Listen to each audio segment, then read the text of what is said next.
Jujutsu Kaisen Season 2 finally returns with a brand new episode. Yo, what's good? It's the boy Dude Reviews and heavy spoilers for Jujutsu Kaisen Season 2 Episode 6. You have been warned. The arc manga readers have been talking about non-stop. It's finally here, the start of this 18 episode arc. The episode starts off with Itadori wanting to go to the movies and trying to invite Kurosaki with him. The movie he talks about is a pretty visually dazzling movie called The Human Earthworm. I'm not gonna lie, watching those sequences unfold on the screen made me really curious in knowing more about this movie, even though I know it's a film made and invented for the show. I liked how creepy it looked. We then cut to Todo and Mei requesting Fushiguro, Kurosaki, and Itadori to be first grade users. Did Studio Mappa have to go all out on this table tennis fight between Mei and Todo? Some next level movie quality animation right there, mate. But Mei reveals that the people chosen to be first grade users have to follow an official first grade user. I wonder if Yuta from the JJK movie is a first grade user and if he will be the one to accompany Itadori on the missions. We then cut to Nobara coming from an expensive looking clothes store. What a fancy ass girl she is. She is approached by a giant woman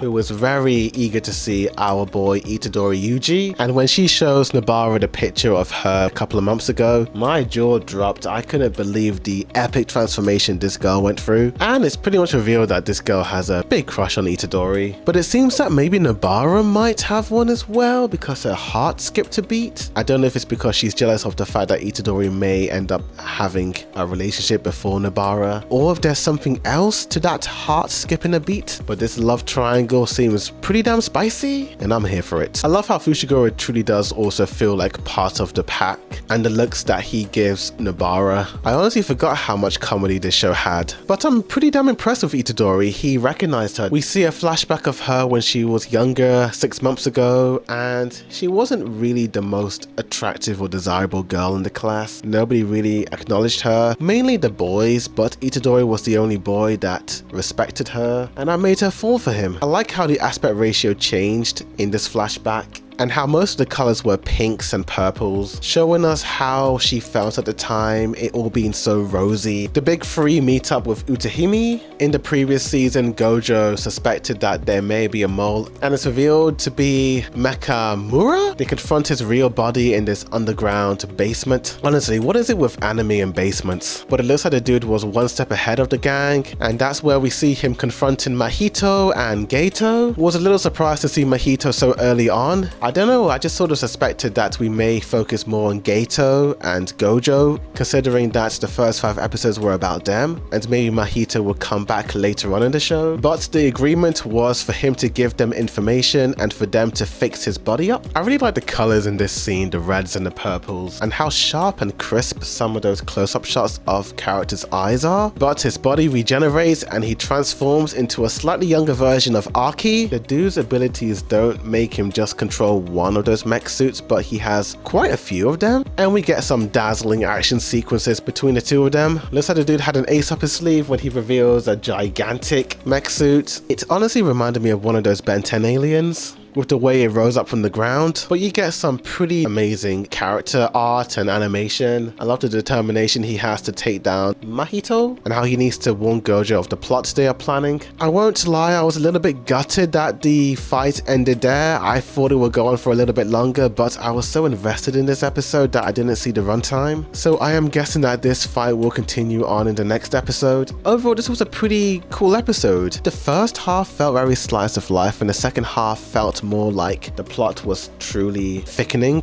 It looks like these villains are plotting something in Shibuya. I have no idea what that means or where that place is, but something is going down behind the scenes. I think I'll give this episode a 7.5 out of 10, and I'll give it a B+.